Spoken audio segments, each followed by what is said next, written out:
Hello everyone, welcome back to logical mind education YouTube channel. So మన ఛానల్లో స్పెషల్గా SGT కోసము ఏదైతే తెలంగాణలో కండక్ట్ చేస్తున్న ఎస్జిటి అయితే ఉందో దానికోసం స్పెషల్గా మెటీరియల్స్ అనేవి రిలీజ్ చేయడం జరిగింది. సో మీరు ఒకవేళ యాప్లో కనుక చదువుకొని మేమే ప్రింట్ తీసుకుంటాం అనుకుంటే మీరు మన లాజికల్ మైండ్ ఎడ్యుకేషన్ యాప్ని ప్లే స్టోర్లో డౌన్లోడ్ చేసుకొని అక్కడ నుంచి మీరు ఎస్జిటి కోర్సును చూస్ చేసుకొని మీరు ప్రతి ఒక్క పీడిఎఫ్ని కూడా మీరు ప్రింట్ తీసుకునే అవకాశం మేము కల్పించడం జరిగింది. లేదు మాకు ఫిజికల్గానే బుక్స్ కావాలనుకుంటే కంపల్సరీగా స్క్రీన్ పైన కనిపిస్తున్నటువంటి నెంబర్ ఏదైతే ఉందో దానికి మీరు వాట్సాప్ కనుక చేసినట్లయితే మీకు ఏ విధంగా పేమెంట్ చేయాలి, ఏ విధంగా అడ్రస్ అన్ని పంపించాలని చెప్పేసి మీకు ఇన్ఫర్మేషన్ అది ఇవ్వడం జరుగుతుంది. సో ఒక్కొక్క బుక్ ఫస్ట్ తెలుగు బుక్కి అయితే మీకు 270 రూపీస్ ఉంటుంది, ఇంగ్లీష్కి అయితే 200 రూపీస్ ఛార్జ్ చేస్తున్నాము. సో సైన్స్కి వచ్చేసి ఫిజిక్స్ అండ్ బయాలజీ ఇవి ఏవైతే 3rd క్లాస్ నుంచి 10th క్లాస్ వరకు ఉన్నాయో అన్ని అంశాలను కూడా యాజ్ పర్ సిలబస్గా కవర్ చేయడం జరిగింది. నెక్స్ట్ సోషల్ కూడా 3rd క్లాస్ నుంచి 10th క్లాస్ వరకు ఉన్నటువంటి అన్ని అంశాలను అందులోనే మెన్షన్ చేయడం జరిగింది. సోషల్ కాస్ట్ వచ్చేసి 600 రూపీస్ ఉంటుంది. ఓకేనా, కావాలనుకున్న వాళ్ళు స్క్రీన్ పైన కనిపిస్తున్న నెంబర్ పైన మీరు కాంటాక్ట్ అవుతే మీకు డీటెయిల్స్ అనేవి ప్రొవైడ్ చేయడం జరుగుతుంది. సో ఈరోజు మనం ఈ వీడియోలో ఏం నేర్చుకోబోతున్నాం అంటే 8th క్లాస్ బయాలజీ ఏదైతే ఉందో అందులో ఫస్ట్ లెసన్ మనకు విజ్ఞాన శాస్త్రం అంటే ఏమిటి అని చెప్పేసి ఒక లెసన్ అనేది ఇవ్వడం జరిగింది. ఇది 8th క్లాస్లో ఉన్నటువంటి ఫస్ట్ లెసన్. సో ఈ లెసన్లో మనము ఇంపార్టెంట్ పాయింట్స్ ఏంటి, మనకు ఎగ్జామ్ ఓరియంటెడ్గా ఏవి ఇంపార్టెంట్ పాయింట్స్ వీటిని చదువుకోవాలని చెప్పేసి క్లుప్తంగా మీకు ఎక్స్ప్లెయిన్ చేసే ప్రయత్నం చేస్తాను. ముందుగా కంపల్సరీగా ప్రతి ఒక్కరు కూడా టెక్స్ట్ బుక్ని మాత్రమే రిఫరెన్స్గా తీసుకోవడం జరగాలి. ఓకేనా, దీన్ని ప్రామాణికంగా తీసుకోవాలి, టెక్స్ట్ బుక్ని మాత్రమే తీసుకోవాలి. ఎటువంటి మెటీరియల్ని కూడా ప్రామాణికంగా తీసుకోరాదు. కేవలం టెక్స్ట్ బుక్ నుంచి మాత్రమే క్వశ్చన్స్ రావడం జరుగుతుంది. టెక్స్ట్ బుక్లో ఏవైతే ఉన్నాయో అవి మాత్రమే క్వశ్చన్స్గా రావడం జరుగుతుంది. కాబట్టి టెక్స్ట్ బుక్ని ముందుగా చదవడం కంప్లీట్ చేయండి. తర్వాత రివిజన్ కోసం వేరే ఇతర మెటీరియల్స్ని మీరు తీసుకోవచ్చు. ఓకేనా, సో నేను ఈ వీడియోలో ఏం చేస్తానంటే ఫస్ట్ మీకు ఒక ఫస్ట్ లెసన్ మనకు విజ్ఞాన శాస్త్రం అంటే ఏమిటి అనే ఒక లెసన్ ఉంది. సో దాన్ని ఎక్స్ప్లెయిన్ చేస్తూ తర్వాత రివిజన్గా మనం ఏదైతే మనము ప్రొవైడ్ చేసామో ఆ మెటీరియల్ని కూడా మీకు పాయింట్ టు పాయింట్ రివిజన్ చేయించే బాధ్యత లాజికల్ మైండ్ ఎడ్యుకేషన్ తీసుకుంటుంది. ఓకేనా, దీనికి సంబంధించిన ఫుల్ కోర్స్ కూడా మీకు త్వరలోనే వితిన్ 1 వీక్లోనే మీకు యాప్లో పొందుపరచడం జరుగుతుంది. ఓకేనా, అప్పటి వరకు ఈ వీడియోస్ని మీరు డెమోలాగా తీసుకోవడం జరగాలి. ఓకేనా, so let's enter to our topic. First lesson మనకి విజ్ఞాన శాస్త్రం అంటే ఏమిటి అని చెప్పేసి ఇవ్వడం జరిగింది. ఇది మనకు ఆన్లైన్లో ఎస్సీఆర్టీ ఎక్కడి నుంచి అండి, ఎస్సీఆర్టీ వెబ్సైట్ నుంచి మనము ఈ బుక్స్ అనేవి డౌన్లోడ్ చేసుకొని మీకు చెప్పడం జరుగుతుంది. కాబట్టి మీరు కూడా ఎస్సీఆర్టీ వెబ్సైట్లో వెళ్ళి మీరు బుక్స్ కావాలనుకుంటే మీరు అక్కడ నుంచి డౌన్లోడ్ చేసుకోవచ్చు అనమాట. ఓకేనా, సో ఈ పాయింట్లో వచ్చేసి మనకు ఫస్ట్ టెక్స్ట్ బుక్ని ఓవరాల్గా అసలు ఏముందో టెక్స్ట్ బుక్లో అని చెప్పేసి చూసిన తర్వాత మన రివిజన్ నోట్స్కి వెళ్ళడం జరగాలి. కాబట్టి ముందుగా టాపిక్లోకి వెళ్ళినట్లయితే ఫస్ట్ ఈ రోజుల్లో మనం వినియోగిస్తున్న సౌకర్యాలను ఆది మానవుల కాలంతో పోల్చి చూసినప్పుడు మనకు చాలా ఆశ్చర్యం అనేది కలుగుతుంది. కొంతమంది మానవ మేధలలో రేకెత్తిన ఆలోచనల ఫలితంగానే కంప్యూటర్లు, మొబైల్ ఫోన్లు, అంతర్జాలం, అంతరిక్ష వాహనాలు, రోబోటిక్స్, సంకరజాతి ఆహార ధాన్యాలు, ఔషధాలు మొదలైనవన్నీ రూపుదిద్దుకున్నాయి. ప్రకృతిని ప్రత్యేక పద్ధతిలో అవగాహన చేసుకోవడం, పరిశీలించడం కోసం వీరు విభిన్న కోణాల్లో ఆలోచిస్తూ ఉంటారు. వారు ఎలా ఆలోచిస్తారో, ఏమి చేస్తారో మనం ఇప్పుడు అవగాహన చేసుకుందామని చెప్పేసి ఫస్ట్ పారాగ్రాఫ్ ఇవ్వడం జరిగింది. నెక్స్ట్ మనకి ఇక్కడ సైడ్ హెడ్డింగ్స్ అనేవి మిస్ అవ్వడం జరిగింది. సో ఆ సైడ్ హెడ్డింగ్ ఏంటి అంటే విజ్ఞాన శాస్త్రం అంటే ఏంటి, విజ్ఞాన శాస్త్రం అంటే ఏమిటి అని చెప్పేసి ఇవ్వడం జరిగింది. ఏంటంటే ఫస్ట్ పారాగ్రాఫ్లో మనకు ఏముంది, మన చుట్టూ ఉన్న ప్రాకృతిక ప్రపంచం ఎలా పనిచేస్తుందో తెలుసుకోవడానికి, దాని పూర్వపరాలను అవగాహన చేసుకోవడానికి, పరిశీలించదగిన భౌతిక ఆధారాలతో మానవులు చేసే ప్రయత్నాలను అన్నింటినీ కలిపి ఏమని పిలుస్తామనము, విజ్ఞాన శాస్త్రం లేదా సైన్స్ అని అనవచ్చు. ఐ రిపీట్, మన చుట్టూ ఉన్న ప్రాకృతిక ప్రపంచం ఎలా పనిచేస్తుందో తెలుసుకోవడానికి, దాని పూర్వపరాలను అవగాహన చేసుకోవడానికి, పరిశీలించదగిన భౌతిక ఆధారాలతో మానవులు చేసే ప్రయత్నాలను అన్నింటినీ కలిపి మనం ఏమని పిలుస్తామంటే విజ్ఞాన శాస్త్రం అని పిలవచ్చు. నెక్స్ట్, సహజ దృగ్విషయాలను పరిశీలించడం ద్వారా కానీ, నియంత్రిత పరిస్థితుల్లో సహజ ప్రక్రియలను పోలి ఉండే ప్రయోగాలను నిర్వహించడం ద్వారా కానీ సైన్స్ను మనము అవగాహన చేసుకోవచ్చు. విజ్ఞాన శాస్త్రం అంటే ఏంటంటే సింపుల్గా ఒక ఆలోచన ప్రక్రియ. ఇది వెరీ వెరీ ఇంపార్టెంట్. విజ్ఞాన శాస్త్రం అంటే ఏంటి, ఇది ఒక ఆలోచన ప్రక్రియ. ప్రయోగాల ఆధారంగా క్రమబద్ధంగా అధ్యయనం చేసిన జ్ఞానమే మనము ఏమని పిలుస్తామంటే విజ్ఞాన శాస్త్రం అని పిలవడం జరుగుతుంది. ఇది కూడా ఇంపార్టెంట్. ప్రయోగాల ఆధారంగా క్రమబద్ధంగా అధ్యయనం చేసిన జ్ఞానాన్ని మనం ఏమని పిలుస్తామంటే విజ్ఞాన శాస్త్రం అని పిలవడం జరుగుతుంది. నెక్స్ట్, ప్రకృతిలో దాగి ఉన్న రహస్యాలను తెలుసుకోవడానికి సైన్స్ పరికరంలా ఉపయోగపడుతుంది. ఐ రిపీట్, ప్రకృతిలో దాగి ఉన్న రహస్యాలను తెలుసుకోవడానికి సైన్స్ అనేది ఒక పరికరంలాగా మనకు ఉపయోగపడుతుంది. ప్రపంచాన్ని అన్వేషించడానికి సైన్స్ ఒక మార్గంగా మనకు ఉంటుంది. శాస్త్రీయ ఆలోచనలలో ప్రశ్నించడం అనేది ప్రథమం లేదా మౌలిక సోపానం. ఇది వెరీ వెరీ ఇంపార్టెంట్ పాయింట్ అనమాట. శాస్త్రీయ ఆలోచనలలో ప్రశ్నించడం అనేది ప్రథమ లేదా మౌలిక సోపానం. ఇది చాలా ఇంపార్టెంట్. టెట్లో కానీ డిఎస్లో కానీ డైరెక్ట్గా అడిగే బిట్ అనమాట. మన చుట్టూ ఉండే ప్రకృతిలో కనిపించే అనేక దృగ్విషయాలకు సంబంధించి మన మెదళ్ళలో అనేక అనుమానాలు వస్తాయి. వాటిని సమస్యలుగా మనము అనుకోవచ్చు. సెకండ్ పేజ్లో మనకు ఇచ్చిన అంశాలు ఏంటంటే కొన్ని ఉదాహరణలను మనము గమనిద్దాం. వివిధ ఆవాసాల్లో నివసించే వివిధ జీవుల గురించి, అంటే చెట్ల మీద నివసించే కాకులు, అడవుల్లో తిరిగే పుళ్ళు, నీటిలో ఉండే చేపలు, మట్టిలో ఉండే వానపాములు, ఇలా ఎన్నో రకాల జీవుల ప్రవర్తనను పర్యావరణ శాస్త్రవేత్తలు పరిశీలించడం జరుగుతుంది. ఇది వెరీ వెరీ ఇంపార్టెంట్. అంటే ఇక్కడ ఏం చెప్పాలనుకుంటున్నారంటే జీవుల యొక్క ప్రవర్తనను ఎవరు అబ్జర్వ్ చేస్తారంట? పర్యావరణ శాస్త్రవేత్తలు లేదా ఇకోలాజిస్ట్ పరిశీలించడం జరుగుతుంది. భూమి పొరల శిలాజాలు, ఖనిజాల గురించి తెలుసుకునేందుకు ఎవరు ప్రయత్నిస్తారు? భూగర్భ శాస్త్రవేత్తలు లేదా జియోలాజిస్టులు ప్రయత్నం చేయడం జరుగుతుంది. వీరిద్దరూ ఏం చేస్తారు? ప్రకృతిలో దాగి ఉన్న క్రమానుగతాలను తెలుసుకునేందుకే కృషి చేస్తుంటారు. వీరు చేసే పరిశోధనల ద్వారా అనేక కొత్త విషయాలను కనుక్కుంటూ ప్రజలను చైతన్యపరుస్తారు. ఆకాశంలో మిలమిల మెరిసే నక్షత్రాలు, గ్రహాలు, గెలాక్సీల ఛాయా చిత్రాలను తీసి పరిశీలించే ఖగోళ భౌతిక శాస్త్రవేత్తలు ఆస్ట్రోఫిజిసిస్ట్ అన్నమాట. వాతావరణంలోకి బెలూన్లను పంపి వర్షాల మేఘాల సమాచారాన్ని వివరించే వారు ఎవరంటే వాతావరణ శాస్త్రవేత్తలు లేదా క్లైమటాలజిస్ట్.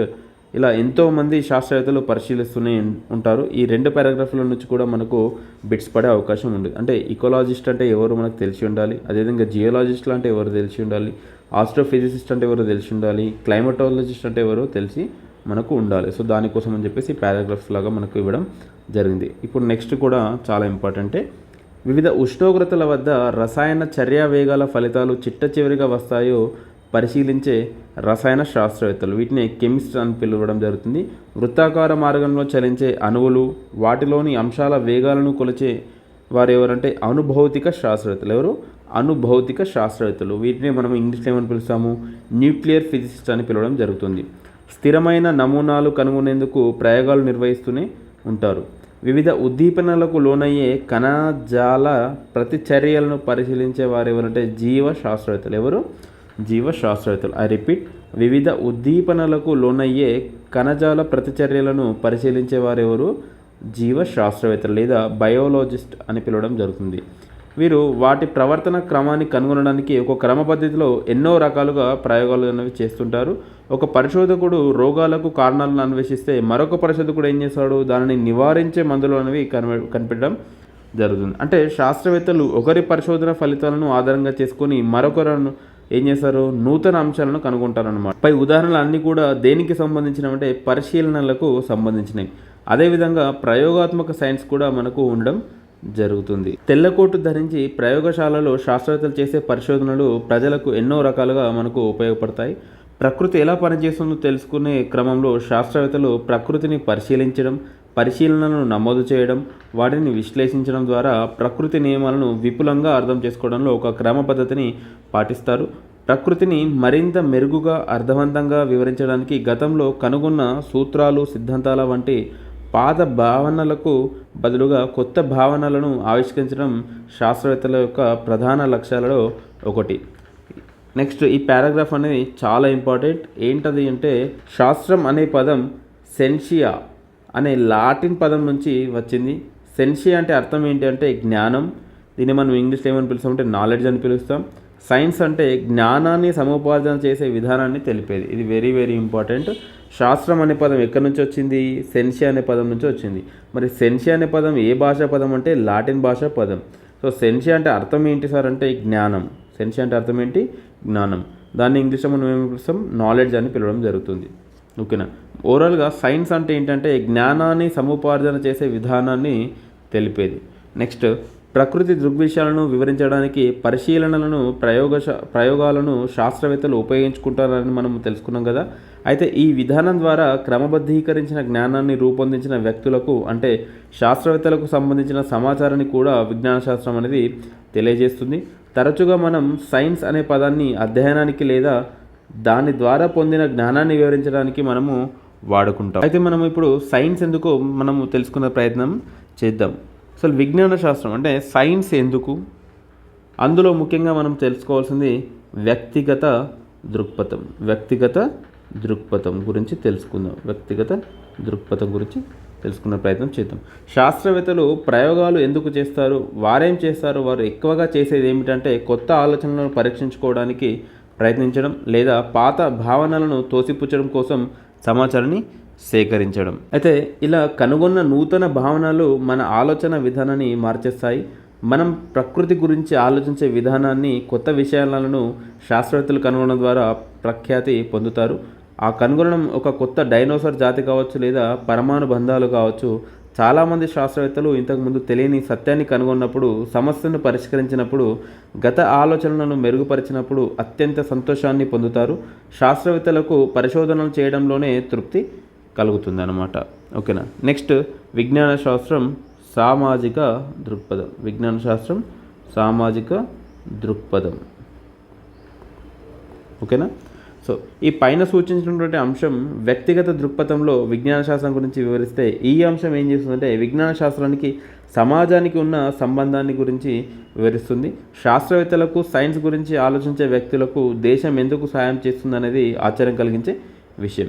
మీరు ప్రయోగాలు చేయండి, సమాజం ఎదుర్కొంటున్న సమస్యలకు పరిష్కారాలు కనుగొనే అని శాస్త్రవేత్తలకు సమాజం ఏం చేస్తుందంటే బోలెడన్ని వనరులను అసలు ఎందుకు సమకూరుస్తుంది. లేదా సమాజం కోసం శాస్త్రవేత్తలు తమ జీవితాలను త్యాగం చేయడానికి, నూతన జ్ఞానాన్ని అభివృద్ధి చేయడానికి శాస్త్రవేత్తలను ఏ అంశం ప్రేరేపిస్తుంది. వీటన్నిటికీ సమాధానం ఏంటంటే ప్రజల జీవన విధానాన్ని మెరుగుపరచాలనే తపన వారిలో ఉండడం, అంటే ఎవరిలో, శాస్త్రవేత్తలలో ఉండడమే దీని ఒక సమాధానం. నెక్స్ట్ జన్యు శాస్త్రవేత్తలు కొన్ని లక్షణాలు ఒక తరం నుంచి మరొక తరానికి ఎలా సంక్రమిస్తాయో అవగాహన కలిగిస్తారు. వ్యాధి విజ్ఞాన శాస్త్రవేత్తలు ఏం చేస్తారు, వ్యాధులు వ్యాప్తి చెందే మార్గాలను తెలుపడం జరుగుతుంది. ఈ రెండు కూడా సామాన్య మానవులను మంచి జీవితాన్ని గడపడానికి దోహదం చేసే అంశాలే. నెక్స్ట్ భూగోళ వాతావరణ శాస్త్రవేత్తలు ఏం చేస్తారు, వాతావరణ మార్పులను తెలుసుకోవడానికి అనేక నూతన నమూనాలను వీరు తయారు చేయడం జరుగుతుంది. అదేవిధంగా భూకంపాలను, కొండ చర్యలు విరిగిపడడాన్ని, అగ్నిపర్వతాల విస్ఫోటనాన్ని గురించి పరిశీలన ద్వారా శతాబ్దాలుగా మానవాళి ఎదుర్కొంటున్న సమస్యలకు పరిష్కారాలు కనుగొంటూ సమాజ సేవ చేయడం జరుగుతుంది.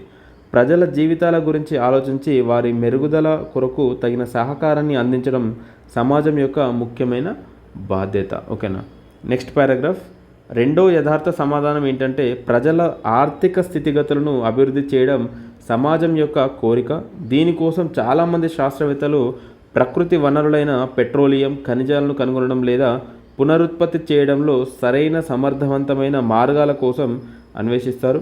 వృక్ష శాస్త్రవేత్తలు ఎక్కువ దిగుబడినిచ్చే పంటలు, పండ్ల మొక్కల జాతులను కనుగొనడం ద్వారా తక్కువ ధరల్లో ప్రజలందరికీ పోషకాహారం అందించి బలమైన ఆరోగ్య ఆర్థిక సమాజాన్ని రూపొందించడానికి ప్రయత్నిస్తారు. సమర్థవంతమైన సాంకేతిక పరిజ్ఞానాన్ని ఉపయోగించి రసాయన శాస్త్రవేత్తలు కొత్త రకమైన రసాయన పదార్థాలను అభివృద్ధి చేస్తారు. అలాగే భౌతిక శాస్త్రవేత్తలు ఏం చేస్తారు, అతివాహకత అంటే సూపర్ కండక్టివిటీ వంటి కొత్త విషయాలను ఆవిష్కరిస్తూ ఉన్నారు. వీటన్నింటి వలన సమాజంలో మనకేమవుతుందంటే ఆర్థిక పరిపుష్టి అనేది జరుగుతుంది. ఆధునిక ప్రపంచంలో ఒక సమాజం యొక్క ఎదుగుదల ఆర్థిక పోటీ పైననే ఆధారపడి ఉండడం జరుగుతుంది. కాబట్టి విజ్ఞాన శాస్త్ర అభివృద్ధి అంటే భవిష్యత్తుకు కావాల్సిన ఆర్థిక వనరులను పెంపొందించుకునేందుకు ఒక పెట్టుబడి పెట్టడమే అవుతుందన్నమాట. నెక్స్ట్ విజ్ఞాన శాస్త్రం మార్పు. శాస్త్రవేత్తలు నిరంతరంగా కొత్త పరిశోధనలు చేసి నూతన విషయాలు, సిద్ధాంతాలు కనుగొంటారు లేదా ప్రయత్నిస్తారు. కాబట్టి సైన్స్ ద్వారా ఏర్పడ్డ జ్ఞానం నిరంతరంగా మార్పు చెందుతుంది. అటువంటి మార్పుల వలన ప్రకృతిని అవగాహన చేసుకునే క్రమంలో ముందడుగనేది వేయడం జరుగుతుంది. ఇది సాధించాలంటే ప్రస్తుతం మనకున్న ఆలోచనలు సరైనవో కాదో తెలుసుకునేందుకు తరచూ మనము ప్రశ్నించుకుంటూ ఉండాలి. ఇక్కడ ఇంపార్టెంట్ పాయింట్ ఏంటంటే సైన్స్ ద్వారా ఏర్పడ్డ జ్ఞానం అనేది నిరంతరంగా మార్పు చెందుతూ ఉంటుంది. ఓకేనా. నెక్స్ట్ పరిశోధనల ఫలితంగా సిద్ధాంతాలు అనేవి రావడం జరుగుతుంది. నెక్స్ట్ పరిశోధనల ఫలితంగా సిద్ధాంతాలు వస్తాయి, పోతాయి లేదా కాలానుగుణంగా మార్పు చెందుతాయి. పాత ఆలోచనలను ప్రశ్నిస్తున్నప్పుడు కొత్త నిదర్శనాలు కనుగొనడం జరుగుతుంది. కార్ల్ పాపర్ మాటల్లో చెప్పాలంటే సరిదిద్దబడ్డ తప్పుల చరిత్రని సైన్స్ అనే అంటారు. ఎవరు? సరిదిద్దబడ్డ తప్పుల చరిత్రని సైన్స్ అని అన్నది ఎవరంటే ఇంపార్టెంట్ క్వశ్చన్ ఇది, కార్ల్ పాపర్. ఎవరు? కార్ల్ పాపర్. మరి ఆల్బర్ట్ ఐన్స్టీన్ ఏం చెప్పాడంటే నేను ప్రతి సంవత్సరం గత సంవత్సరం రాసిన దాన్ని మారుస్తుంటాను అని చెప్పడం జరిగింది. ఈ వాక్యం చెప్పింది ఎవరు? నేను ప్రతి సంవత్సరం గత సంవత్సరం రాసిన దాన్ని మారుస్తుంటానని చెప్పింది ఎవరంటే ఆల్బర్ట్ ఐన్స్టీన్. సరిదిద్దబడ్డ తప్పుల చరిత్రని సైన్స్ అని చెప్పింది ఎవరంటే కార్ల్ పాపర్. ఈ విధంగా గుర్తుపెట్టుకోండి, తప్పు పాపం అట్లా గుర్తుపెట్టుకోండి, ఓకేనా. సరిదిద్దబడ్డ తప్పుల చరిత్రని సైన్స్ అని అన్నది ఎవరంటే కార్ల్ పాపర్. చాలామంది శాస్త్రవేత్తలు ఏమనుకుంటారంటే కొన్ని శతాబ్దాల తర్వాత తిరిగి జన్మించి తాము ఆ కాలంలో చెప్పిన విషయాలు, చేసిన ప్రయోగాలు ఏ మార్పులకు గురయ్యాయి, నూతనంగా ఎలా రూపుదిద్దుకుంటున్నాయో చూడాలని వీరు కోరుకుంటూ ఉంటారంట. శాస్త్రవేత్తలు ప్రకృతి సూత్రాలను పరిశీలిస్తారు, దాని రహస్యాలను కనుగొంటారు. ఈ పరిశోధనలు ఆవిష్కరణలపైన ఆధారపడి చాలా రకాల నూతన విషయాలు, నవకల్పనలను రూపుదాల్చుకుంటాయి. ఈ నూతన విషయాల కొరకు శాస్త్రవేత్తలు ఒక ప్రత్యేక పద్ధతిని అవలంబిస్తారు. వీరు అనుసరించిన ఈ విధానాన్ని ఏమని పిలుస్తామంటే శాస్త్రీయ పద్ధతి లేదా సైంటిఫిక్ మెథడ్ అని అంటాము. అయితే వారు ఆ పద్ధతిని ఎలా అనుసరిస్తారో మనము ఇప్పుడు చూద్దాం. సో శాస్త్రవేత్తలు అసలు ఏ విధంగా పనిచేస్తారు, వాళ్ళు ఉపయోగించే పద్ధతి ఏదంటే శాస్త్రీయ పద్ధతి అని చెప్పేసి చెప్పుకోవడం జరిగింది కదా. ఇప్పుడు శాస్త్రీయ పద్ధతి గురించి మనము నేర్చుకునే ప్రయత్నం చేద్దాం. ముందుగా పరిశోధన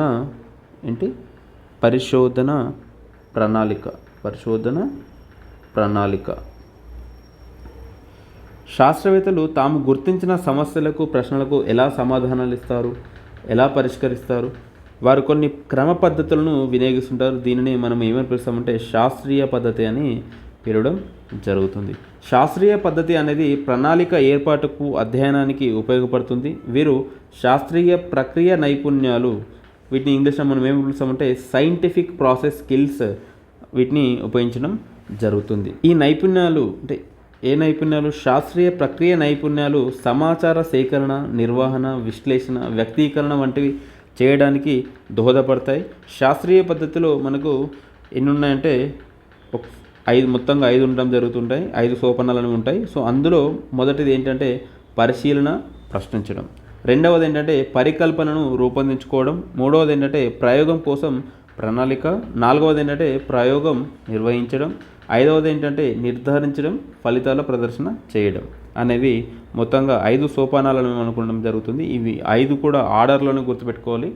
ఐ రిపీట్, ఇవి ఆర్డర్లను గుర్తుపెట్టుకోవాలి. ఫస్ట్ వన్ ఏంటంటే పరిశీలన, ప్రశ్నించడం. సెకండ్ వన్ ఏం చేస్తాము? పరికల్పనను రూపొందించుకోవడం. థర్డ్ వన్ ఏం చేస్తాము? ప్రయోగం కోసం ప్రణాళిక వేసుకోవడం. ఫోర్త్ వన్ ఏం చేస్తాము? ప్రయోగం నిర్వహిస్తాం. ఫిఫ్త్ వన్ ఏం చేస్తాం? నిర్ధారిస్తాం, ఫలితాల యొక్క ప్రదర్శన చేయడం జరుగుతుంది.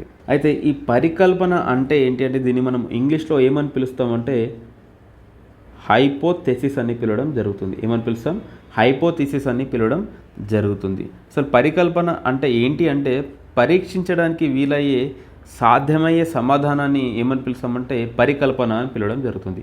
ఐ రిపీట్, పరీక్షించడానికి వీలయ్యే సాధ్యమయ్యే సమాధానాన్ని మనం ఏమని పిలుస్తామంటే పరికల్పన అని పిలవడం జరుగుతుంది. ఓకేనా. నెక్స్ట్ శాస్త్రీయ ప్రక్రియ నైపుణ్యాల వినియోగం. ప్రయోగాలు నిర్వహించేటప్పుడు లేదా ప్రశ్నలకు జవాబులను కనుగొనే ప్రయత్నంలో శాస్త్రవేత్తలు వినియోగించే ఆలోచన సరళులను ఏమని పిలుస్తామంటే ప్రక్రియ నైపుణ్యాలు లేదా ప్రాసెస్ స్కిల్స్ అని పిలవడం జరుగుతుంది. ఐ రిపీట్, ప్రయోగాలు నిర్వహించేటప్పుడు లేదా ప్రశ్నలకు జవాబులను కనుగొనే ప్రయత్నంలో శాస్త్రవేత్తలు వినియోగించే ఆలోచన సరళులను ఏమని పిలుస్తామంటే ప్రక్రియ నైపుణ్యాలు అని పిలవడం జరుగుతుంది. మాట్లాడేటప్పుడు, వినేటప్పుడు, చదివేటప్పుడు, రాసేటప్పుడు, ఆలోచించేటప్పుడు మనం చాలా ప్రక్రియ నైపుణ్యాలను మనము వినియోగిస్తాం. ప్రశ్నలకు సమాధానాలు ఇవ్వడానికి, ప్రయోగాలు చేయడానికి, మన చుట్టూ ఉన్న ప్రపంచాన్ని పరిశోధించడానికి ప్రక్రియ నైపుణ్యాలు అనేవి సహాయపడుతూ ఉంటాయి. మరి ప్రక్రియ నైపుణ్యాలు అంటే ఏవేవి అంటే ముందుగా ఫస్ట్ వన్ మనం చెప్పుకోవాల్సింది పరిశీలించడం గురించి. పరిశీలించడం అంటే ఇంగ్లీష్లో మనము అబ్జర్వేషన్ అని పిలుస్తాం. సో వస్తువులు, సంఘటనల గురించి నేర్చుకోవడంలో జ్ఞానేంద్రియాలను వాడటం మనం ఏమని పిలుస్తామంటే పరిశీలించడం అని పిలవడం జరుగుతుంది. నెక్స్ట్ ఏంటంటే సెకండ్ వన్ పోల్చడం. పోల్చడం అంటే కంపేర్ చేయడం అనమాట. వస్తువులు లేదా సంఘటనల లక్షణాలు ఏ విధంగా ఒకేలా లేదా వేరుగా ఉంటాయో గుర్తించడం పోల్చడం కిందకి వస్తుంది. థర్డ్ వన్ ఏంటంటే వర్గీకరించడం, అంటే క్లాసిఫికేషన్ అని పిలుస్తాం ఇంగ్లీష్లో. సో వస్తువులు లేదా సంఘటనలను కొన్ని ప్రత్యేక లక్షణాల ఆధారంగా వర్గాల వారీగా సమూహాలుగా లేదా వర్గాలుగా చేయడం లేదా విభజించడం అనేది అంతా కూడా దేని కిందకి వస్తుందంటే వర్గీకరించడం కింద రావడం జరుగుతుంది. ఓకేనా. నెక్స్ట్ ఫోర్త్ వన్ కొలవడం. దీన్ని మనం ఇంగ్లీష్లో మెజూర్ అని పిలవడం జరుగుతుంది. వస్తువు లక్షణాలైన ద్రవ్యరాశి అంటే మాస్, పొడవు అంటే లెంత్, ఘనపరిమాణం అంటే వాల్యూమ్ అనే వాటిని గ్రాము, సెంటీమీటర్, లీటర్ అనే ప్రమాణాలతో మనం పోల్చడం దేని కిందకి వస్తుందంటే కొలవడం కిందకి రావడం జరుగుతుంది. ఫిఫ్త్ వన్ ఏంటి అంటే సేకరించడం. సేకరించడం పరిశీలనల ద్వారా సేకరించిన సమాచారాన్ని నిర్ధారించడానికి లేదా ప్రాగుప్తీకరించడానికి దోహదపడేది ఏంటి అంటే ఫిఫ్త్ స్టేజ్ సేకరించడం. నెక్స్ట్ సిక్స్త్ వన్ నమోదు చేయడం. నమోదు చేయడం అనమాట. దీన్నే మనం ఇంగ్లీష్లో రికార్డ్ అని పిలవడం జరుగుతుంది. గ్రాఫ్లు లేదా పట్టికల రూపంలో పరిశీలనలను, నోటు పుస్తకాలను నమోదు చేయడం కిందికి నమోదు చేయడం అంటే రికార్డ్ కిందికి రావడం జరుగుతుంది. నెక్స్ట్ సెవెంత్ వన్ ఏంటి అంటే ప్రదర్శించడం. అనమాట. దీన్ని మనము డిస్ప్లే అని పిలుస్తాం. పట్టికలు, చార్ట్లు లేదా గ్రాఫ్ల రూపంలో సమాచారాన్ని తయారు చేసి ప్రదర్శించడాన్ని మనము ఏమని పిలుస్తామంటే ఈ డిస్ప్లే ప్రదర్శించడం కిందికి రావడం జరుగుతుంది. Next last one eighth one interpret అంటే ఊహించడం.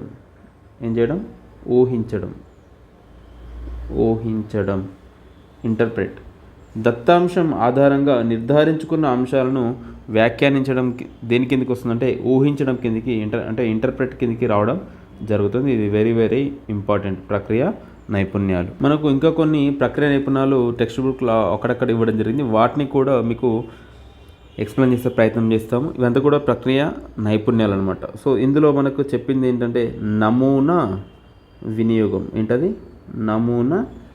వినియోగం.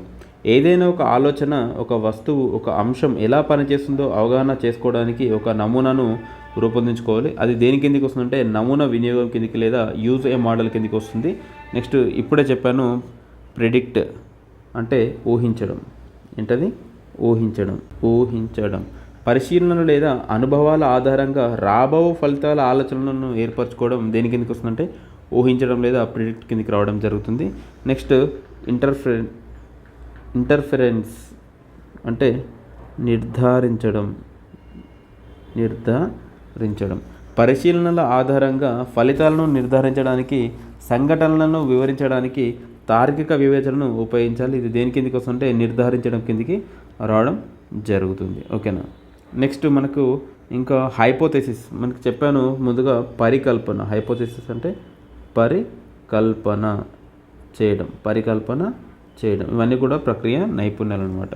సో పరికల్పన చేయడం అంటే దేని కిందకి వస్తుంటే ఊహించిన లేదా రాబో ఫలితాల గురించి వివరించడమే మనం ఏమని పిలుస్తామంటే పరికల్పన చేయడం అని పిలవడం జరుగుతుంది. నెక్స్ట్ ప్రణాళిక, ప్రయోగం నిర్వహించడం అంటే ప్లానింగ్ అండ్ కండక్టింగ్ ఎక్స్పెరిమెంట్. పరికల్పనలను పరీక్షించడానికి అవసరమైన సోపానాలను మనము ముందుగా గుర్తించాలి. ఇందుకు తగిన పరికరాలను ఉపయోగిస్తూ సేకరించిన దత్తాంశాన్ని నమోదు చేసి మనము విశ్లేషించడం జరగాలి. నెక్స్ట్ చరరాశుల నియంత్రణ కంట్రోల్ వేరియబుల్స్. ప్రయోగ ఫలితాలను ప్రభావితం చేసే కారకాలను గుర్తించి వాటిని నియంత్రించాలి. తద్వారా ఒక ప్రయోగంలో ఒక చరరాశిని మాత్రమే పరీక్షించాలి.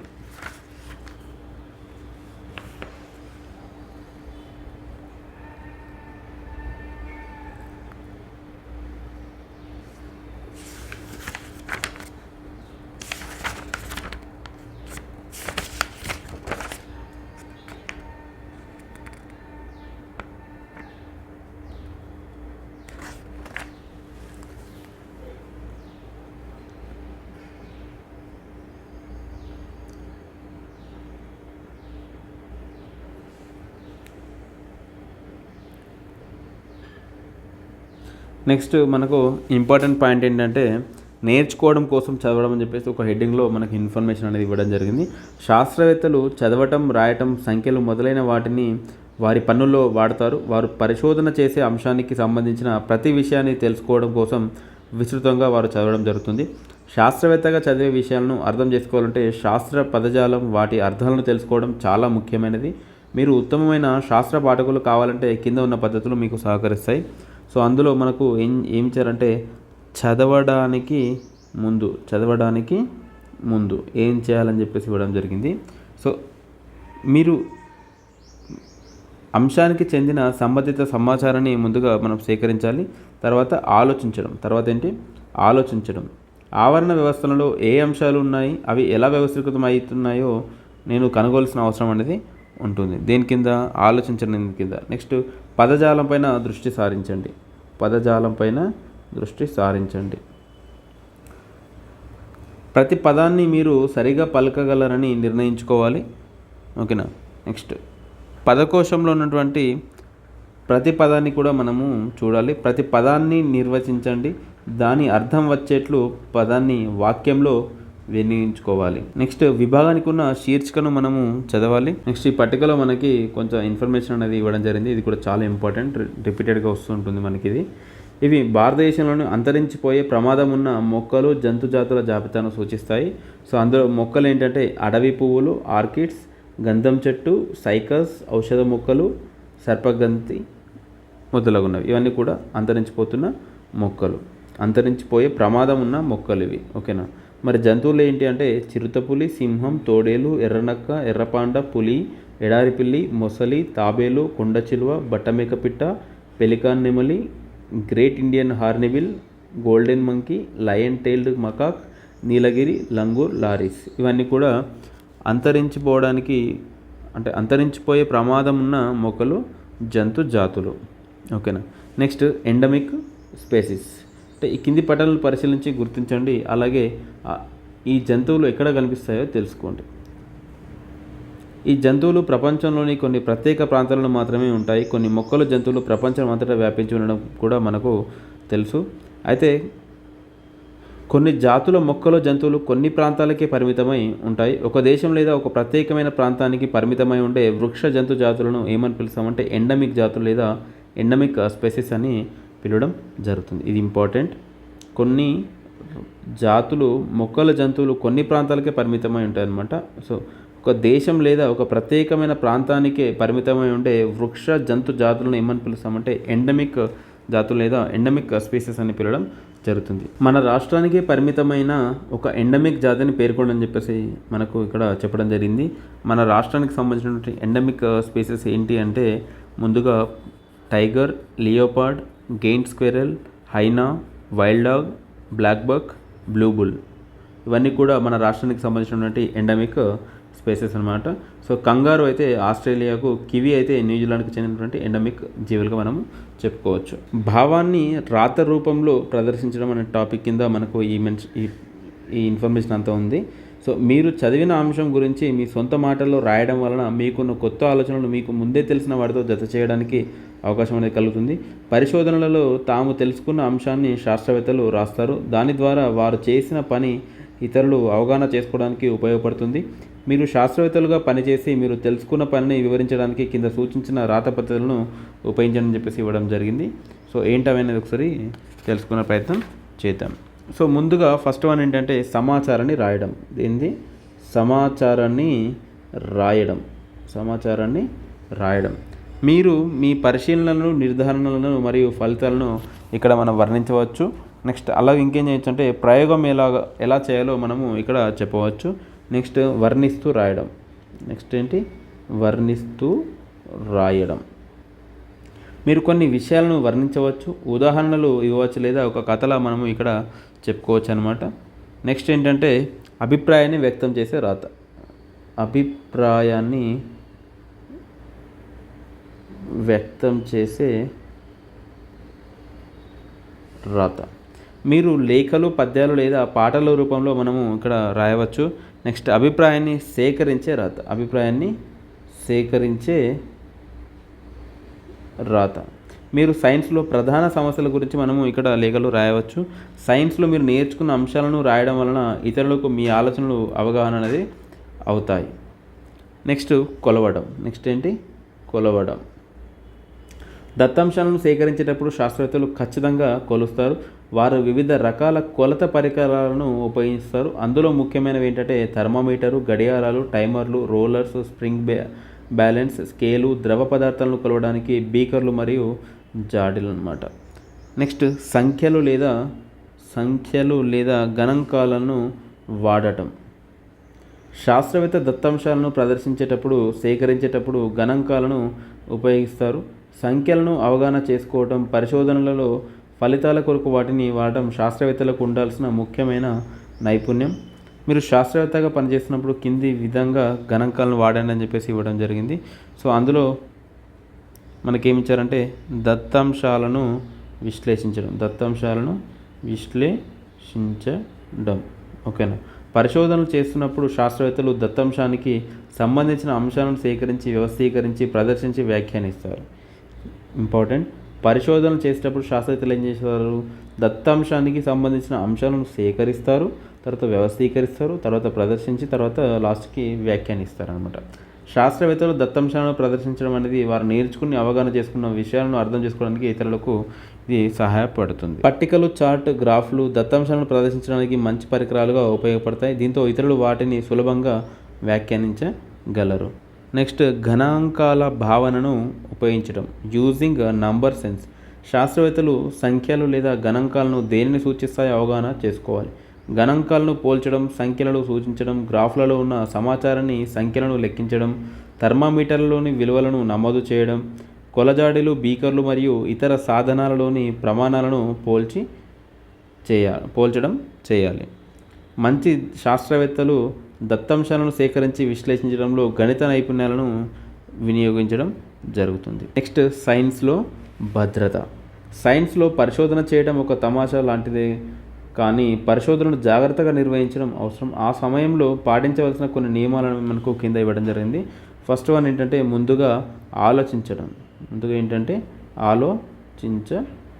పరిశోధనలోని సోపానాలను అధ్యయనం చేయడం వలన మీరు ఏమి ఆశిస్తున్నారో తెలుసుకోవచ్చు. మీరు ఏవైనా ప్రశ్నలను అడగాలనుకుంటే ఉపాధ్యాయుడిని అడగండి. మీరు భద్రత గురించి చూసిన వృత్తులను బాగా అవగాహన చేసుకోండి. ఇందులో టెక్స్ట్ బుక్లో ఉన్న ఇంపార్టెంట్ పాయింట్ ఏంటంటే ఎఫ్ ఖజోరి గారు ఒక బుక్ అనేది రాయడం జరుగుతుంది. ఆ బుక్ పేరు ఏంటంటే చరిత్రలో సైన్స్ అనే బుక్ని రాయడం ఎవరు రాస్తారంటే ఎఫ్ ఖజోరి గారు రాయడం జరిగింది.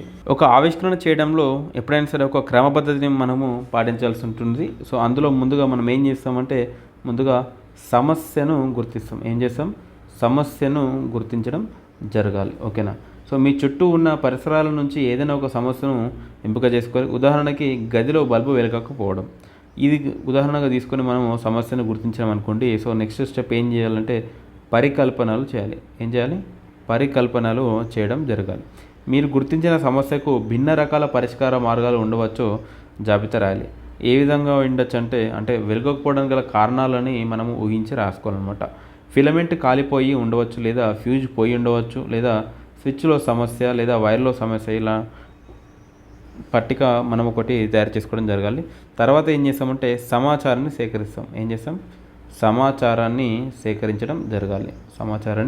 సేకరించడం జరగాలి. మీరు గుర్తించిన సమస్యకు పరిష్కారాలు రాబట్టడానికి అవసరమైన పరికరాలు, సామాగ్రి, సమాచారం, సంప్రదించవలసిన వ్యక్తుల వివరాలనేవి సేకరించడం జరగాలి. ఇందుకు ఉదాహరణ మనం ఏం చెప్పుకుంటామంటే టెస్టర్, స్క్రూ డ్రైవర్, చెక్క స్కేలు, లేదా కరెంటు తీగలు, ఇన్సులేషన్ టేప్, బ్లేడు, బల్ల వంటి మనము ముందుగా సేకరించుకోవాలి. ఫోర్త్ వన్ ఏంటంటే సమాచారాన్ని విశ్లేషించాలి. విశ్లేషించాలి. ఓకేనా. సో ఏం చేస్తామంటే సేకరించిన దత్తాంశం లేదా సమాచారాన్ని ప్రయోగ నిర్వహణ కోసం క్రమబద్ధంగా అమర్చుకోవాలి. నెక్స్ట్ ఫిఫ్త్ వన్ ఏంటంటే ప్రయోగాలు చేయడం.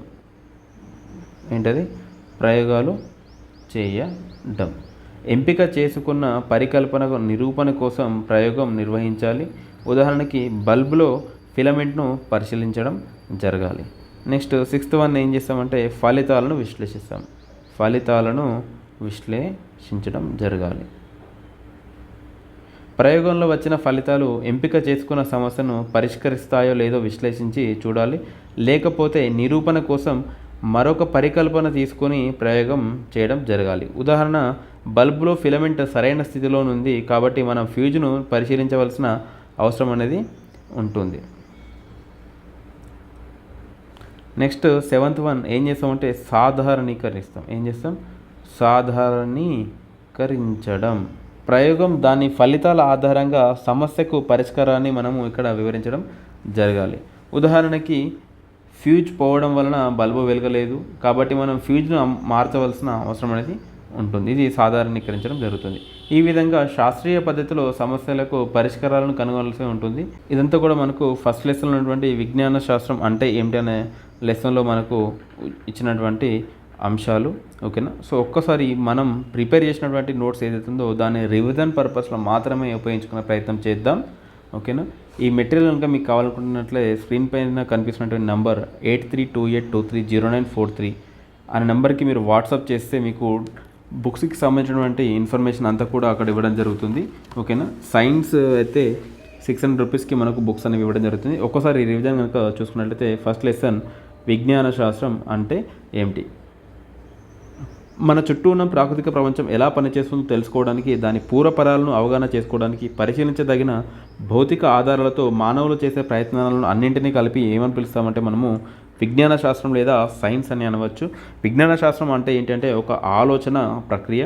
మనం ఎంపిక చేసుకున్న అంశాన్ని ఒక క్రమపద్ధతి పాటిస్తూ ప్రయోగాల ద్వారా నిర్ధారణ చేసుకుంటూ జ్ఞానాన్ని పొందడమే ఏమని పిలుస్తామంటే విజ్ఞాన శాస్త్రం అని పిలవడం జరుగుతుంది. ప్రకృతిలో దాగి ఉన్న రహస్యాలను తెలుసుకోవడానికి ఒక పరికరంలో ఉపయోగపడే నిర్దిష్టమైన మార్గమే మనకు ఏమవుతుందంటే విజ్ఞాన శాస్త్రం అవుతుంది. ఓకేనా. శాస్త్రీయ ఆలోచనలలో ప్రశ్నించడం అనేది ప్రథమ సోపానం లేదా మౌలిక సోపానం అని చెప్పుకోవచ్చు. మన మెదడు ప్రకృతిలో మనకు కనిపించే అనేక దృగ్విషయాలకు సంబంధించి అనేక అనుమానాలు వస్తాయి కాబట్టి వీటిని మనం ఏమని పిలుస్తామంటే సమస్యలు అని పిలవడం జరుగుతుంది. వివిధ ఆవరణ వ్యవస్థలో నివసించే జీవజాతుల గురించి అంటే చెట్ల మీద నివసించే కాకులు, అడవులలో తిరిగే పుళ్ళు, నీటిలో ఉండే చేపలు, మట్టిలో ఉండే వానపాములు, ఇలా ఎన్నో రకాల జీవుల ప్రవర్తనను ఎవరు పరిశీలిస్తారంటే పర్యావరణ శాస్త్రవేత్తలు లేదా ఇకోలాజిస్టులు పరిశీలిస్తారు. భూమి పొరల నుంచి బయటపడే శిలాజాలు, ఖనిజాల గురించి తెలుసుకునేందుకు భూగర్భ శాస్త్రవేత్తలు లేదా జియోలాజిస్టులు ప్రయత్నించడం జరుగుతుంది. ఆకాశంలో మిలమిల మెరిసే నక్షత్రాలు, గ్రహాలు, గెలాక్సీల ఛాయాచిత్రాలను తీసి పరిశీలించే ఖగోళ భౌతిక శాస్త్రవేత్తలు అంటే ఆస్ట్రోఫిజిసిస్టులు పరిశీలించడం జరుగుతుంది. వాతావరణంలోకి బెలూన్లను పంపి వర్షాల మేఘాల సమాచారాన్ని వివరించే వాతావరణ శాస్త్రవేత్తలు అంటే క్లైమటాలజిస్టులు వీరు నిరంతర పరిశోధకులు. ఎలాంటి ఫలితాలు చిట్ట చివరిగా వస్తాయో చూడడానికి వివిధ ఉష్ణోగ్రతల వద్ద రసాయన చర్య వేగాలను పరిశీలించే వారే రసాయన శాస్త్రవేత్త లేదా కెమిస్ట్ అని చెప్పుకోవచ్చు. వృత్తాకార మార్గంలో చలించే అణువులు, వాటిలో అంశాల వేగాలను కొలిచే అనుభౌతిక శాస్త్రవేత్తలు న్యూక్లియర్ ఫిజిసిస్ట్, వివిధ ఉద్దీపనలకు లోనయ్యే కణజాల ప్రతిచర్యలను పరిశీలించే జీవ శాస్త్రవేత్తలు బయాలజిస్టులు, వాటి ప్రవర్తన క్రమాన్ని కనుగొనడానికి ఒక క్రమపద్ధతిలో ఎన్నో రకాలుగా ప్రయోగాలు వీరు చేస్తూ ఉంటారు. ఒక పరిశోధకుడు రోగాలకు కారణాలను అన్వేషిస్తే మరొక పరిశోధకుడు దానిని నివారించే మందులు కనిపెట్టడం జరుగుతుంది. ఇంకొకరు వైద్యం చేసేందుకు ఉపయోగించే పరికరాలు, యంత్రాలు కనుగొంటారు. అంటే శాస్త్రవేత్తలు ఒకరి పరిశోధన ఫలితాలను ఆధారంగా చేసుకొని మరొకరు నూతన అంశాలను కనుగొంటారన్నమాట. పైన తెలిపిన ఉదాహరణలు అన్నీ కూడా శాస్త్రీయంగా పరిశీలించడమే కాక ప్రయోగాత్మకంగా నిర్ధారించుకోవడం కూడా ఉండడం జరుగుతుంది. ప్రకృతి ఎలా పనిచేస్తుందో తెలుసుకునే క్రమంలో శాస్త్రవేత్తలు ప్రకృతిని పరిశీలనలను నమోదు చేయడం, వాటిని విశ్లేషించడం ద్వారా ప్రకృతి నియమాలను విపులంగా అర్థం చేసుకోవడంలో ఒక క్రమ పద్ధతిని వీరు పాటిస్తారు. ప్రకృతిని మరింత మెరుగుగా అర్థవంతంగా వివరించడానికి గతంలో కనుగొన్న సూత్రాలు, సిద్ధాంతాల వంటి పాత భావనలకు బదులుగా కొత్త వాదనలను ఆవిష్కరించడం శాస్త్రవేత్తల ప్రధాన లక్ష్యాలలో ఒకటని చెప్పుకోవచ్చు. శాస్త్రం అనే పదం సెన్షియా అనే లాటిన్ పదం నుంచి వచ్చింది. సెన్షియా అంటే అర్థం ఏంటంటే జ్ఞానం లేదా నాలెడ్జ్ అని చెప్పుకోవచ్చు. అంటే జ్ఞానాన్ని సముపార్జన చేసే విధానాన్ని తెలిపేదే మనము సైన్స్ అని చెప్పుకోవచ్చు. ప్రకృతి దృగ్విషయాలను వివరించడానికి పరిశీలనను, ప్రయోగాలను శాస్త్రవేత్తలు ఉపయోగించుకుంటారు. ఈ విధానం ద్వారా క్రమబద్ధీకరించిన జ్ఞానాన్ని రూపొందించిన వ్యక్తులకు అంటే శాస్త్రవేత్తలకు సంబంధించిన సమాచారాన్ని కూడా విజ్ఞాన శాస్త్రం అనేది తెలియజేస్తుంది. మా వీడియోస్ కనుక మీకు నచ్చినట్లయితే కంపల్సరీగా సబ్స్క్రైబ్ బటన్ని క్లిక్ చేసుకోండి అండ్ ఆల్ నోటిఫికేషన్కి మీరు యాక్సెస్ ఇవ్వండి. సో తద్వారా ఏమవుతుందంటే మేము వీడియో పెట్టగానే మీకు వెంటనే మీకు నోటిఫికేషన్ రూపంలో మీకు వీడియో రావడం జరుగుతుంది. సో మా వీడియోస్ ఎవ్వరు కూడా మీరు మిస్ చేసుకునే అవకాశం ఉండదన్నమాట. ఓకేనా.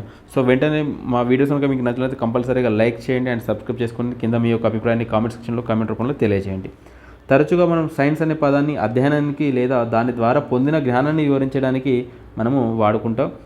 సో ఇక్కడ నెక్స్ట్ విజ్ఞాన శాస్త్రం ఎందుకు వ్యక్తిగత దృక్పథం అనేది ఇవ్వడం జరిగింది.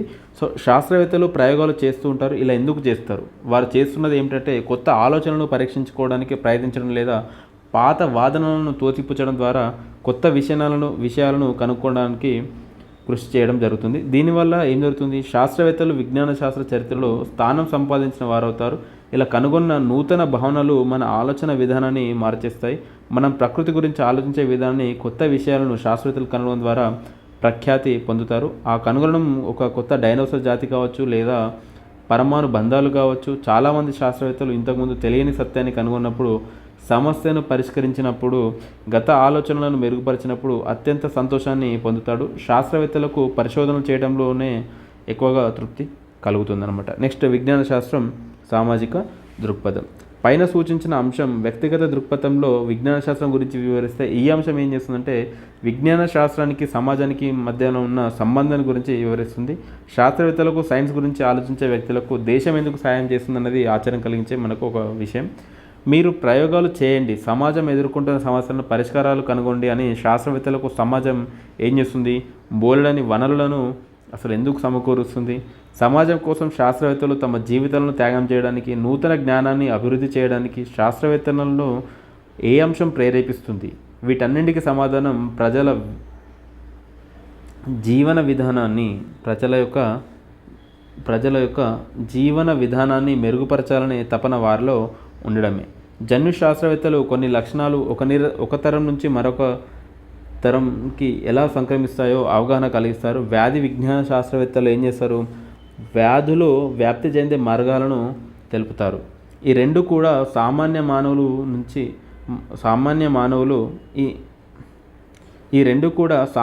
మానవులు మంచి జీవితాన్ని గడపడానికి దోహదం చేసే అంశాలన్నమాట. భూగోళ వాతావరణ శాస్త్రవేత్తలు వాతావరణ మార్పులను తెలుసుకోవడానికి అనేక నూతన నమూనాలను తయారు చేస్తుంటారు. భూకంపాలను, కొండ చర్యలు విరిగిపోవడాన్ని, అగ్నిపర్వతాల విస్ఫోటనాన్ని గురించి పరిశీలించడం ద్వారా శతాబ్దాలుగా మానవాళి ఎదుర్కొంటున్న సమస్యల పరిష్కారాలను కనుగొంటూ సమాజ సేవ వీరు చేస్తారు. ప్రజల జీవితాల గురించి ఆలోచించి వారికి తగిన సహకారాన్ని అందించడం ప్రజాస్వామ్య సమాజం యొక్క ముఖ్యమైన బాధ్యత. రెండో యథార్థ సమాధానం ఏంటంటే ప్రజల ఆర్థిక స్థితిగతులను అభివృద్ధి చేయడం. దీనికోసం చాలామంది శాస్త్రవేత్తలు ప్రకృతి వనరులైన పెట్రోలియం ఖనిజాలను కనుగొనడం లేదా పునరుత్పత్తి చేయడంలో సరైన సమర్థవంతమైన మార్గాల కోసం అన్వేషిస్తారు. వృక్ష శాస్త్రవేత్తలు ఎక్కువ దిగుబడినిచ్చే పంటలు, పండ్ల మొక్కలు కనడం ద్వారా తక్కువ ధరల్లో ప్రజలందరికీ పోషకాహారం అందించి ఆరోగ్యవంతమైన సమాజాన్ని రూపొందించడానికి వీరు ప్రయత్నిస్తారు. సమర్థవంతమైన సాంకేతిక పరిజ్ఞానాన్ని ఉపయోగించి రసాయన శాస్త్రవేత్తలు ఒక కొత్త రకమైన రసాయన పదార్థాలను అభివృద్ధి చేస్తారు. అలాగే భౌతిక శాస్త్రవేత్తలు ఏం చేస్తారు? అతివాహకత అంటే సూపర్ కండక్టివిటీ వంటి కొత్త విషయాలను ఆవిష్కరిస్తున్నారు. వీటన్నింటిని వలన సమాజంలో ఆర్థిక పరిపుష్టి అనేది జరుగుతుంది. ఆధునిక ప్రపంచంలో సమాజం యొక్క ఎదుగుదల ఆర్థిక పోటీ పైననే ఆధారపడి ఉంటుంది. కాబట్టి విజ్ఞాన శాస్త్ర అభివృద్ధి అంటే భవిష్యత్తుకు కావాల్సిన ఆర్థిక వనరులను పెంపొందించేందుకు పెట్టుబడి పెట్టడమే అవుతుంది. నెక్స్ట్ విజ్ఞాన శాస్త్రం మార్పు. శాస్త్రవేత్తలు నిరంతరంగా కొత్త పరిశోధనలు చేసి నూతన విషయాలు, సిద్ధాంతాలు కనుగొంటారు. కాబట్టి సైన్స్ ద్వారా ఏర్పడే జ్ఞానం నిరంతరంగా మార్పు చెందుతూనే ఉంటుంది. అటువంటి మార్పుల వలన ప్రకృతిని అవగాహన చేసుకునే క్రమంలో మనము ముందడుగు వేస్తాం. ఇది సాధించాలంటే ప్రస్తుతం మనకున్న ఆలోచనలు తెలుసుకునేందుకు తరచూ ప్రశ్నించుకుంటూ ఉండాలి. పరిశోధనల ఫలితంగా సిద్ధాంతాలు అనేవి వస్తాయి, పోతాయి లేదా కాలానుగుణంగా మార్పు చెందుతాయి. ఆలోచనలను ప్రశ్నించినప్పుడు కొత్త నిదర్శనాలు కనుగొనబడతాయి. కార్ల్ పాపర్ మాటలు చెప్పాలంటే సరిదిద్దబడ్డ తప్పుల చరిత్రనే సైన్స్ అని చెప్పడం జరిగింది. నెక్స్ట్ ఆల్బర్ట్ ఐన్స్టీన్ ఏం చెప్పాడంటే నేను ప్రతి సంవత్సరం గత సంవత్సరం రాసిన దాన్ని మారుస్తుంటానని చెప్పడం జరిగింది. Very very important. సరిదిద్దబడ్డ తప్పుల చరిత్రనే సైన్స్ అని ఎవరు చెప్పారంటే కార్ల్ పాపర్. తప్పు, పాపం ఆ విధంగా గుర్తుపెట్టుకోండి. ఓకేనా. చాలామంది శాస్త్రవేత్తలు ఏమనుకుంటారంటే కొన్ని శతాబ్దాల తర్వాత తిరిగి జన్మించి తాము ఆ కాలంలో చెప్పిన విషయాలు, చేసిన ప్రయోగాలు ఏవి మార్పులకు గురయ్యాయి, నూతనంగా ఎలా రూపుదిద్దుకున్నాయో చూడాలని వారు కోరుకుంటారంట. శాస్త్రవేత్తలు ప్రకృతి సూత్రాలను పరిశీలిస్తారు, దాని రహస్యాలను కనుగొంటారు. ఈ పరిశోధనలు ఆవిష్కరణలపైన ఆధారపడి చాలా రకాల నూతన విషయాలు అంటే నవకల్పనలు రూపుదాల్చుకుంటాయి. ఈ నూతన విషయాల కొరకు శాస్త్రవేత్తలు ఒక ప్రత్యేక పద్ధతిని అవలంబిస్తారు. వీరు అనుసరించిన ఈ విధానాన్ని ఏమని పిలుస్తారంటే శాస్త్రీయ పద్ధతి లేదా సైంటిఫిక్ మెథడ్ అని అంటాం. శాస్త్రవేత్తలు ఎలా పనిచేస్తారు? శాస్త్రీయ పద్ధతి. శాస్త్రవేత్తలు గుర్తించిన సమస్యలకు ప్రశ్నలకు ఎలా సమాధానాలు ఇస్తారు, పరిష్కరిస్తారు. వారు కొన్ని క్రమ పద్ధతులను వినియోగిస్తారు. వీటిని మనం ఏమని పిలుస్తామంటే శాస్త్రీయ పద్ధతి అని పిలవడం జరుగుతుంది. శాస్త్రీయ పద్ధతి అనేది ప్రణాళిక ఏర్పాటుకు, అధ్యయనానికి ఉపయోగపడుతుంది. వీరు శాస్త్రీయ ప్రక్రియ నైపుణ్యాలను అంటే సైంటిఫిక్ ప్రాసెస్ స్కిల్స్ని వినియోగించడం జరుగుతుంది. ఈ నైపుణ్యాలు సమాచార సేకరణ, నిర్వహణ, విశ్లేషణ, వ్యక్తీకరణ వంటివి చేయడానికి దోహదపడతాయి. శాస్త్రీయ పద్ధతిలో ముఖ్యంగా మేజర్గా ఫస్ట్ 5 ఉంటాయి. సో ఫస్ట్ వన్ ఏంటంటే పరిశీలన, ప్రశ్నించడం. సెకండ్ వన్ అంటే పరికల్పనను రూపొందించుకోవడం. థర్డ్ వన్ ఏంటంటే ప్రయోగం కోసం ప్రణాళిక. ఫోర్త్ వన్ ప్రయోగం ఎలా నిర్వహించడం. ఫిఫ్త్ వన్ ఏంటి నిర్ధారించడం, ఫలితాల ప్రదర్శన చేయడం అనేవి సోపానాలు అనేవి ఉంటాయి. పరీక్షించడానికి వీలయ్యే సాధ్యమయ్యే సమాధానాన్ని పరికల్పన అని అంటాం. పరిశోధన ఫలితాన్ని ప్రభావితం చేసే కారకాలను ఏమని పిలుస్తామంటే చరరాశులు లేదా వేరియబుల్స్ అని పిలవడం జరుగుతుంది. ఇది రెండు కూడా ఇంపార్టెంట్. పరికల్పన అంటే హైపోథిసిస్ అంటే ఏంటి? పరీక్షించడానికి వీలయ్యే సాధ్యమయ్యే సమాధానాన్ని మనం ఏమని పిలుస్తాము? పరికల్పన లేదా ఊహ అని కూడా చెప్పుకోవచ్చు. పరిశోధన ఫలితాన్ని ప్రభావితం చేసే కారకాలను ఏమని పిలుస్తాము? చరరాశులు లేదా వేరియబుల్స్ అని పిలవడం జరుగుతుంది. నెక్స్ట్ శాస్త్రీయ ప్రక్రియ నైపుణ్యాల వినియోగం. ప్రయోగాలు నిర్వహించేటప్పుడు లేదా ప్రశ్నలకు జవాబులను కనుగొనే ప్రయత్నంలో శాస్త్రవేత్తలు వినియోగించే ఆలోచన సరళలను ప్రక్రియ నైపుణ్యాలు లేదా ప్రాసెస్ స్కిల్స్ అని పిలవడం జరుగుతుంది. మాట్లాడేటప్పుడు, వినేటప్పుడు, చదివేటప్పుడు, రాసేటప్పుడు, ఆలోచించేటప్పుడు మనం చాలా ప్రక్రియ నైపుణ్యాలను వినియోగిస్తూ ఉంటాం. ఈ ప్రశ్నలకు సమాధానాలు ఇవ్వడానికి, ప్రయోగాలు చేయడానికి, మన చుట్టూ ఉన్న ప్రపంచాన్ని పరిశోధించడానికి కూడా ప్రక్రియ నైపుణ్యాలను మనము వినియోగించుకోవచ్చు. నెక్స్ట్ ప్రక్రియ నైపుణ్యాలు. ఫస్ట్ వన్ ఏంటి? పరిశీలించడం లేదా అబ్జర్వేషన్. వస్తువులు, సంఘటనలను గురించి నేర్చుకోవడంలో జ్ఞానేంద్రియాలను మనం ఇక్కడ వాడతాం. నెక్స్ట్ పోల్చడం లేదా కంపేర్. వస్తువులు లేదా సంఘటనల లక్షణాలు ఏ విధంగా ఒకేలా లేదా వేరుగా ఉంటాయో కనుగొనడం, ఇది పోల్చడం అవుతుంది. నెక్స్ట్ వర్గీకరించడం లేదా క్లాసిఫికేషన్. వస్తువులు, సంఘటనలను కొన్ని లక్షణాల ఆధారంగా సమూహాలుగా, వర్గాలుగా విభజించడం దేని కిందకి అవుతుంది? వర్గీకరించడం కిందికి అవుతుంది. నెక్స్ట్ కొలవడం లేదా మెజర్. వస్తువుల లక్షణాలైన ద్రవ్యరాశి, పొడవు, ఘనపరిమాణం, వాల్యూమ్, కెపాసిటీ అనే వాటిని గ్రాము, సెంటీమీటర్, లీటర్ అనే ప్రమాణాలతో పోల్చడం ద్వారా మనం కొలుస్తాం. ఇది దేని కిందకి వస్తుంటే కొలవడం కిందకి రావడం జరుగుతుంది. నెక్స్ట్ సేకరించడం లేదా గ్యాదర్. ఫలితాలను ఊహించడానికి, నిర్ధారణకు రావడానికి పరిశీలన ద్వారా సేకరించిన సమాచారాన్ని దోహదపడుతుంది. నెక్స్ట్ నమోదు చేయడం లేదా రికార్డ్.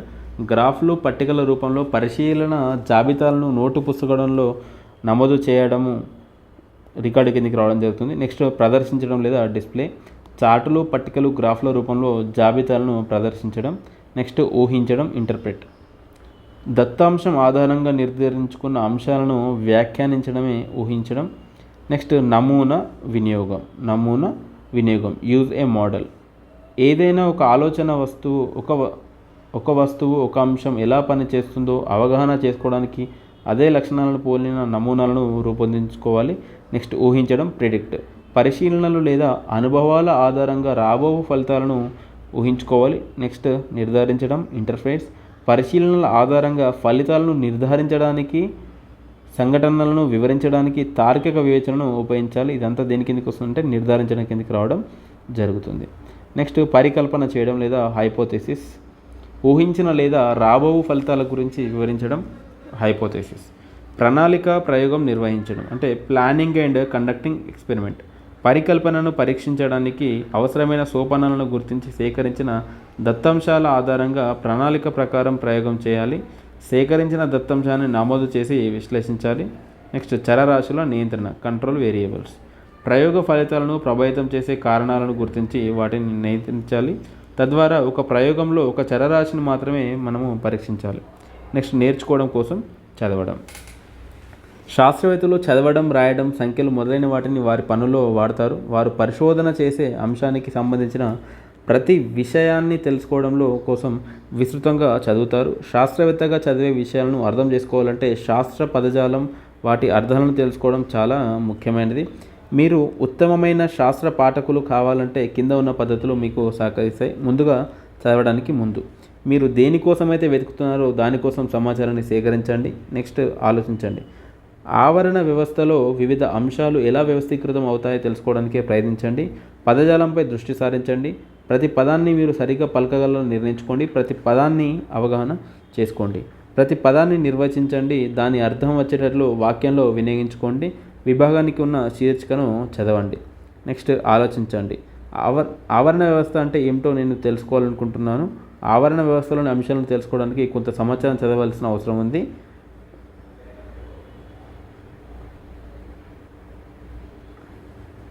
వివిధ ఆవరణ వ్యవస్థలు అనే శీర్షిక జీవం ఉన్న జీవం లేని అంశాలకు సంబంధించిన సమాచారాన్ని మనకు తెలియజేస్తుంది. మీరు చదివి అవగాహన చేసుకున్న అంశాన్ని సరిచూసుకోవాలి. ప్రతి విభాగం వెనుక ఉన్న ప్రశ్నలకు సమాధానాలు రాయండి. మీకు సమాధానాలు రాకపోతే తిరిగి ఆ విభాగాన్ని చదవండి, సమాధానాన్ని రాబట్టండి. చదివిన తర్వాత ఏం చేయాలంటే మీరు చదివిన అంశాల సారాంశాన్ని తెలుసుకునేందుకు ప్రయత్నించండి. వివిధ ఆవరణ వ్యవస్థలు వాటి మధ్య గల సంబంధాల గురించి ఏమి చదివారో మనము ఆలోచించుకోవాలి. మిమ్మల్ని మీరు ప్రశ్నించుకోండి. ఆవరణ వ్యవస్థ అంటే ఏమిటి? ఆవరణ వ్యవస్థలో జరిగే ప్రక్రియలు ఏమిటి? చదివిన అంశంలోని ఛాయాచిత్రాలను, విపులీకరణ చిత్రాలను అధ్యయనం చేయండి. శీర్షికలు గుర్తించిన భాగాల పేర్లను చదవాలి. విజ్ఞాన శాస్త్రం చదవడం, పరిశోధన చేసి నిర్ధారణకు రావడానికి ఎంతగానో దోహదపడుతుంది. భావాన్ని రాత రూపంలో ప్రదర్శించడం. మీరు చదివిన అంశం గురించి మీ సొంత మాటల్లో రాయడం వలన మీకున్న కొత్త ఆలోచనలను జత చేయడానికి అవకాశం అనేది కలుగుతుంది. పరిశోధనలో తాము తెలుసుకున్న అంశాన్ని శాస్త్రవేత్తలు రాస్తారు. దీని ద్వారా వారు చేసిన పని ఇతరులు అవగాహన చేసుకోవడానికి ఉపయోగపడుతుంది. మీరు శాస్త్రవేత్తలుగా పనిచేసి మీరు చేసిన పనిని వివరించడానికి కింద సూచించిన రాతపత్రాలను ఉపయోగించండి. ఫస్ట్ వన్ సమాచారాన్ని రాయడం. దీంట్లో ఏంటంటే మీ పరిశీలనలను, నిర్ధారణలను మరియు ఫలితాలను వర్ణించవచ్చు. సెకండ్ ప్రయోగం ఎలా చేయగలమో చెప్పవచ్చు. నెక్స్ట్ వర్ణిస్తూ రాయడం. ఇలా రాసేటప్పుడు మీరు కొన్ని విషయాలను వర్ణించవచ్చు, ఉదాహరణలు ఇవ్వచ్చు, కథలుగా మనం చెప్పుకోవచ్చు. నెక్స్ట్ అభిప్రాయాన్ని వ్యక్తం చేసే రాత. ఇలా రాసేటప్పుడు మీరు లేఖలు, పద్యాలు, పాటలు రూపంలో మనము రాయవచ్చు. అభిప్రాయాన్ని సేకరించే రాత. సైన్స్లో ప్రధాన సమస్యలకు అనేక మంది వ్యాసాలు రాస్తుంటారు. వాటిని సేకరించి మీరు వ్యాసాలు రాయవచ్చు. సైన్స్లో మీరు నేర్చుకున్న అంశాలను రాయడం వలన అది చదివే వాళ్ళకి సైన్స్ పట్ల అవగాహన మరియు ఆలోచించే శక్తి అనేది పెరుగుతుంది. నెక్స్ట్ కొలవడం. దత్తాంశాలను సేకరిస్తున్నప్పుడు శాస్త్రవేత్తలు ఖచ్చితంగా కొలుస్తారు. వారు వివిధ రకాల కొలత పరికరాలను ఉపయోగిస్తారు. అందులో ముఖ్యమైనవి థర్మామీటర్లు, గడియారాలు, స్ప్రింగ్ బ్యాలెన్స్, స్కేలు, ద్రవ పదార్థాలను కొలవడానికి బీకర్లు, ఇటువంటి పరికరాలను ఉపయోగించి ఖచ్చితంగా కొలవగలుగుతారు. నెక్స్ట్ సంఖ్యలు లేదా గణాంకాలను వాడడం. శాస్త్రవేత్త దత్తాంశాలను ప్రదర్శించేటప్పుడు కానీ సేకరించేటప్పుడు కానీ గణాంకాలను ఉపయోగిస్తారు. సంఖ్యలను అవగాహన చేసుకోవడం, పరిశోధనలలో ఫలితాల కొరకు వాటిని వాడటం శాస్త్రవేత్తలకు ఉండాల్సిన ముఖ్యమైన నైపుణ్యం. మీరు శాస్త్రవేత్తగా పనిచేస్తున్నప్పుడు ఈ క్రింది విధంగా గణాంకాలను వాడండి. దత్తాంశాలను విశ్లేషించడం. పరిశోధనలు చేసేటప్పుడు శాస్త్రవేత్తలు దత్తాంశానికి సంబంధించిన అంశాలను సేకరించి, వ్యవస్థీకరించి, ప్రదర్శించి వ్యాఖ్యానిస్తారు. దత్తాంశాలను ప్రదర్శించడం వలన ఇతరులు వాటిని నేర్చుకుని అవగాహన చేసుకోవడానికి ఉపయోగపడుతుంది. పట్టికలు, చార్టులు, గ్రాఫ్లు దత్తాంశాలను ప్రదర్శించడానికి ఉపయోగపడతాయి. దాని వలన ఇతరులు వాటిని సులభంగా వ్యాఖ్యానించగలరు. గణాంకాల భావనను ఉపయోగించడం. శాస్త్రవేత్తలు సంఖ్యలు లేదా గణాంకాలు దేనిని సూచిస్తాయో అవగాహన చేసుకోవాలి. గణాంకాలను పోల్చడం, సంఖ్యలలో సూచించడం, గ్రాఫ్లో ఉన్న సమాచారాన్ని సంఖ్యలను లెక్కించడం, థర్మామీటర్లలోని స్కేలును నమోదు చేయడం, కొలజాడీలు, బీకర్లు మరియు ఇతర సాధనాలలోని ప్రమాణాలను పోల్చడం చేయాలి. మంచి శాస్త్రవేత్తలు దత్తాంశాలను సేకరించి విశ్లేషించడం గణిత నైపుణ్యాన్ని వినియోగిస్తారు. నెక్స్ట్ సైన్స్ భద్రత.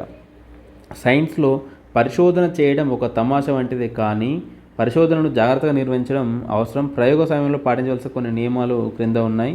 ముందుగా ఆలోచించండి. పరిశోధనలోని సోపానాలను అధ్యయనం చేయడం వలన మీరు ఏమి ఆశిస్తున్నారో తెలుసుకోవచ్చు. మీరు ఏవైనా ప్రశ్నలను అడగాలనుకుంటే ఉపాధ్యాయుడిని అడగండి. మీరు భద్రత గురించి చూసిన గుర్తులను బాగా అవగాహన చేసుకోవాలి. నెక్స్ట్ సెకండ్ వన్ జాగ్రత్తగా ఉండండి. మీరు పనిచేసే ప్రాంతాన్ని శుభ్రంగా ఉంచండి. ప్రయోగం నిర్వహించేటప్పుడు మీకు వెంట్రుకలు ఉంటే వెనుకకు నెట్టండి. ముందుకు పడకుండా చూసుకోండి. పొడవైన చొక్కా చేతులను మడుచుకోండి. నెక్స్ట్ థర్డ్ వన్ అడగండి. మీరు ఏదైనా పారేయాలన్నా, పడగొట్టాలన్నా, కత్తిరించాలనుకున్న మీ ఉపాధ్యాయునికి తప్పనిసరిగా చెప్పండి. నెక్స్ట్ ఫోర్త్ వన్ మీ కళ్ళు జాగ్రత్త. మీకు సూచించిన సమయంలో భద్రతనిచ్చే కళ్ళజోలను వాడండి. మీ కళ్ళలో ఏమైనా పడితే మీ ఉపాధ్యాయునికి వెంటనే చెప్పండి. నెక్స్ట్ 5th వన్, రుచి చూడవద్దు. సైన్స్ కృత్యాలు నిర్వహించేటప్పుడు మీ ఉపాధ్యాయుని అనుమతి లేకుండా ఏ పదార్థాన్ని త్రాగకండి, తినకండి. నెక్స్ట్ షాక్ నుంచి దూరంగా ఉండండి.